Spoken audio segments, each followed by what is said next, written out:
C'est la fin de l'année et ma saison préférée s'apprête à se terminer, l'automne. C'est le froid qui s'installe, la végétation qui meurt et Halloween qui arrive. La fête du diable. Halloween célébrant les monstres, elle est plutôt mal vue par les croyants en pointant une religion en particulier. La religion, c'est marrant. À chaque fois que j'entends ce mot, ma condescendance devient électrique. Et pourquoi devrais-je l'être? Les religions enseignent toutes l'amour, la bienveillance et d'une façon générale être une bonne personne intégrée dans sa société. Comme les héros de mon manga préféré, la Bible. Oh, j'aime trop mon prochain. T'es gay? Brûle, casse-toi, Souras. Ta gueule, femme, tu n'es qu'un morceau de ma côte. Je déteste ces putains d'arabes, partons en guerre. Guerre sainte, pardon. Guerre sainte, c'est pour Dieu. Ah oui, c'est vrai, j'ai oublié qu'on mettait en avant l'amour et la tolérance pour masquer l'intolérance. Peut-être que Jésus était gay. Il y a une théorie concrète qui tient la route à ce sujet, mais la réponse d'un chrétien, c'est... Non mais ça m'intrigue, les histoires intéressantes se passaient il y a des siècles. Aujourd'hui c'est mort, on se fait chier. Les méchants PDG capitalistes tuent tout le monde mais y a pas de gentils pour les arrêter. Alors qu'à l'époque il y avait des trucs trop classe, comme Mathusalem qui a vécu 1000 ans, Moïse qui ouvre la mer en deux, Jésus qui rend la vue à des aveugles. Mais c'était les Avengers de l'époque. Moi un jour j'ai demandé à Dieu de manifester son existence en faisant tomber une poubelle. Mais je crois qu'il m'a snob. Ah oui, c'est peut-être parce que la Bible est un regroupement de récits écrits par l'homme, comme l'Odyssée d'Homère. Doubler une portion philosophique parce qu'un être supérieur égocentrique te parle de concepts que tu ne peux pas comprendre. Toi, la création ratée. Aime-moi et tu viendras au paradis. Sinon tu iras cramer en enfer. Tellement égocentrique qu'on l'aime hypocritement juste par peur d'aller en enfer. Et sinon, Padré, tu nous parles pas de science? T'es où là? T'es dans un univers parallèle? Tu nous parles de la mécanique quantique? Y avait quoi avant la création de l'univers? Mais...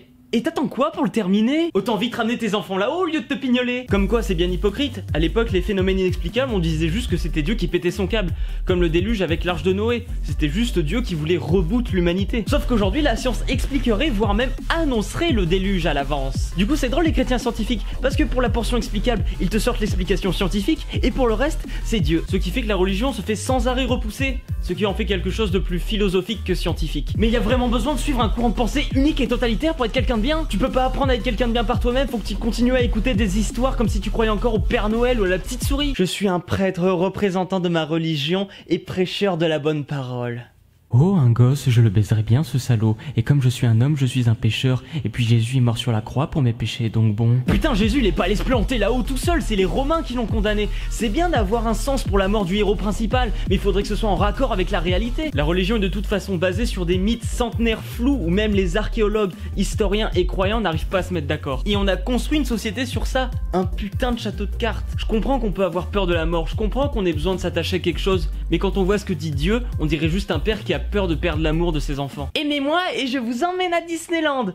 Et si vous aimez Lucie, votre pute de mère, je vous fous à la SPA. Tiens, bah en parlant d'animaux, Dieu créa les animaux en premier, puis il créa les hommes. Ce qui fait qu'on est juste des figurines, on est des pions, de la pâte à modeler. Puis Dieu a dit qu'il a mis les animaux sur terre pour nous, égorger les brebis pour le casse-dalle, exploiter ces fils de pute de steak sur pattes. La peur d'être égal à un animal. Voilà une réflexion bien humaine. Mais allez, continuez d'égorger des agneaux, symbole de l'innocence et de la pureté pour vos vieilles fêtes religieuses. Au moins ma fête démoniaque, on se déguise, on s'amuse sans avoir besoin de retirer la vie à un être innocent.